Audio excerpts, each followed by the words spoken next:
Hey everyone, today I'm going to show you how to create and set up a Payoneer account. So Payoneer is useful if you want to send or receive online payments for business, freelance work, or international transactions. So first, go to the official Payoneer website and click Get Started. So choose how you want to use the account. So for this example, select Send Payments Only.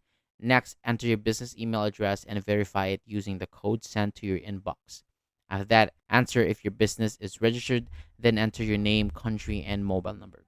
So choose SMS or WhatsApp to receive the code, then enter it to continue. Now, create your password and tap register. Then answer the business questions like your industry, payment source, and monthly transactions.